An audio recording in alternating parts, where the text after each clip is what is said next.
ഏക സിവിൽ കോഡിനും CAA-ക്കും NRC-ക്കുമെതിരെ പ്രമേയം പാസാക്കി ജാർഖണ്ഡ് മുക്തി മോർച്ച. പാർട്ടി സ്ഥാപക സമ്മേളനത്തിലാണ് പ്രമേയം.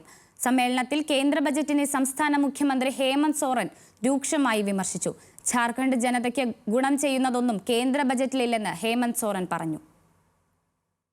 ജാർഖണ്ഡിലെ ദുംകയിൽ ഗാന്ധി മൈതാനത്ത് നടന്ന JMM സ്ഥാപക സമ്മേളനത്തിലാണ് ഏകീകൃത സിവിൽ കോഡിനും പൗരത്വ ഭേദഗതിക്കും NRC-ക്കുമെതിരെ പാർട്ടി നിലപാടെടുത്തത്. ഈ നിയമങ്ങൾ സംസ്ഥാനത്ത് നടപ്പാക്കാതിരിക്കാൻ ഏകകണ്ഠേന പ്രമേയവും പാസാക്കി. ആദിവാസി ഭൂമി വാങ്ങുന്നതും വിൽക്കുന്നതും നിരോധിക്കുന്ന ഛോട്ടാ നാഗ്പൂർ ടെനൻസി, സന്താൾ പർഗാന ടെനൻസി നിയമങ്ങൾ കർശനമായി നടപ്പിലാക്കുന്നതടക്കം 50 പ്രമേയങ്ങൾ JMM പാസാക്കി.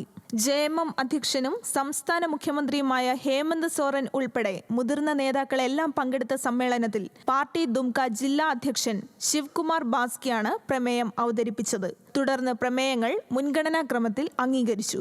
കേന്ദ്ര സർക്കാരിന്റെ ബജറ്റ് പ്രഖ്യാപനങ്ങളെ തുടർന്ന് സംസാരിച്ച ഹേമന്ത് സോറൻ രൂക്ഷമായി വിമർശിച്ചു. ജാർഖണ്ഡിൽ നിന്ന് കേന്ദ്രത്തിന് വലിയ വരുമാനം ലഭിക്കുന്നുണ്ടെങ്കിലും സംസ്ഥാനത്തിന് ഒന്നും തിരിച്ചു നൽകുന്നില്ല. മുതലാളിമാരുടെ ക്ഷേമമാണ് മോദി സർക്കാരിന്റെ പ്രധാന പരിഗണനയെന്നും സോറൻ വിമർശിച്ചു. National desk, news Malayalam.